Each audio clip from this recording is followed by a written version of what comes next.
Okay, so hari ini saya akan share berkaitan dengan perjalanan anda, maksudnya anda dah dapat rentas daerah. So, apa yang anda kena prepare sekiranya anda berada dekat Sarawak. So, saya ceritakan ini adalah keadaan di Sarawak pada masa sekarang, iaitu contoh katakan saya bergerak menggunakan kenderaan iaitu daripada Bintulu ke Kuching, iaitu mengambil masa perjalanan dalam 10 atau sampai 12 jam. So, kita akan tengok macam mana yang kita lalui, apa yang kita kena prepare dan macam mana perjalanan dia. So, saya akan share serba sedikit lah. Walaupun saya bukan pemandu yang ulang-alik, maksudnya saya pergi untuk bercuti dan sebagainya. Jom kita mulakan dengan video ini terlebih dahulu.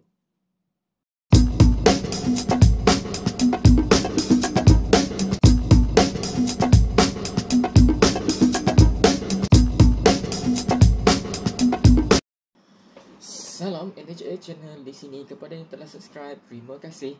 Dan kepada yang baru datang ke channel ini, bantu saya dengan tekan butang subscribe dan tekan butang loceng untuk notifikasi anda. Okey, ni adalah yang saya nak share berkaitan dengan perjalanan ataupun long distance.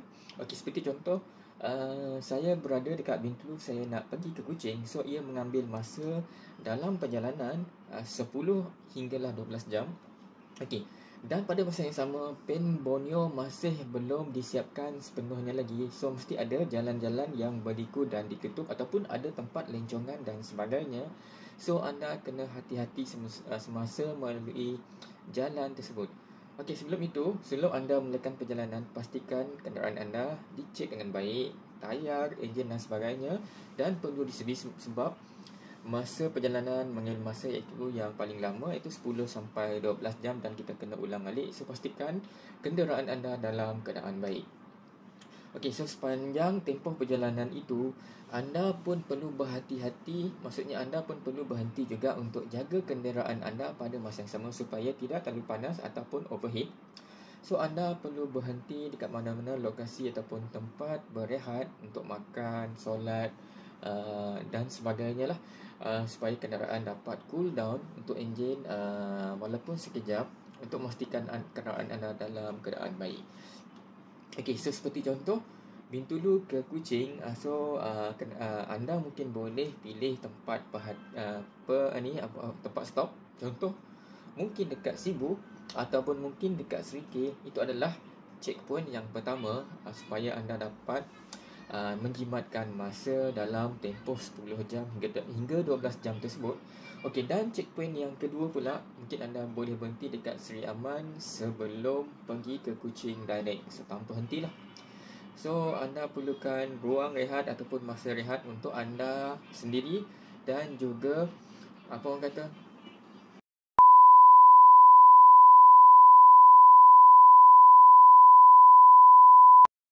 okey, dan keadaan anda supaya anda pun boleh merehatkan badan dan keadaan anda dapat cool down.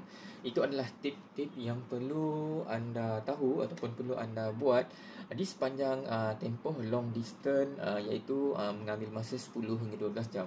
Okey, sebelum ini perjalanan mungkin lama sedikit disebabkan tiada Pen Borneo. So, sekarang Pen Borneo mungkin masa dalam 10 jam dah sampai Kuching. Itu yang kita seperti mana kita tahulah, sebabkan ada two way lah, ada 4, 2 pergi dan 2 balik. Itu adalah projek Pen Borneo yang telah lama diusahakan oleh yang telah diminta oleh Kerajaan Sarawak kepada Kerajaan Persekutuan. Okey, dan satu lagi, mungkin anda nak ke Kuching, anda mempunyai 2 pilihan jalan, iaitu sama ada menggunakan jalan darat direct terus ke Kuching, mungkin agak panjang sedikit sebab jalan darat bukan, dan satu lagi menggunakan feri yang mengangkut kenderaan. Cuma yang jalan yang pertama tadi dia ambil masa sedikit sebabkan ada jauh sedikit daripada yang pakai feri. Feri ni kena hati-hati. Kalau keadaan cuaca kurang elok ataupun keadaan cetek, so anda dinasihatkan menggunakan jalan darat supaya kenderaan anda boleh ada yang tak boleh nak target dia punya landasan ke feri tu, takut dia terkeluar daripada landasan ataupun tak pandai. So, kena hati-hatilah, cuaca kurang elok jangan naik feri sebab sebelum ni pun ada kes bukan di Sarawak berkaitan dengan feri pengangkutan yang yang mengambil kenderaan pada waktu tersebut. So kita kena hati-hatilah pilih perjalanan yang sesuai, masa yang sesuai. So kita berdoa semoga perjalanan pergi dan balik selamat. Itu yang paling penting, tip-tip untuk perjalanan dekat Sarawak. So disebutkan kenderaan, apa orang kata, perjalanan dekat Sarawak ni jalan dia berliku-liku, geografi pun berbukit ataupun bergunung ganang.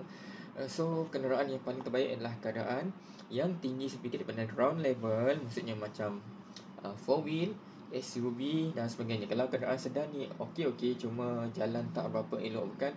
So sebab itulah kebanyakan kenderaan di Sarawak banyak menggunakan SUV ataupun 4-wheel, 4x4 lah, untuk memudahkan perjalanan maksudnya tanpa merosakkan kenderaan anda lah. Kalau dah kata gunakan sedan kan dia rendah, so mungkin ground level tu memang mudah dicapai dan mudah terkena dia punya beam ataupun lubang-lubang dan sebagainya. So sebab itulah kenderaan di Sarawak ni banyak menggunakan SUV ataupun 4-wheel. Okey, itu sahaja yang saya nak sampaikan hari ini berkaitan dengan perjalanan long distance, iaitu di antara Bintulu ke Kuching lah, yang mengambil masa dalam 10 hingga 12 jam dan bergantung kepada banyak lori, maksudnya trafik ataupun keadaan jalan tersebut dan keadaan cuaca.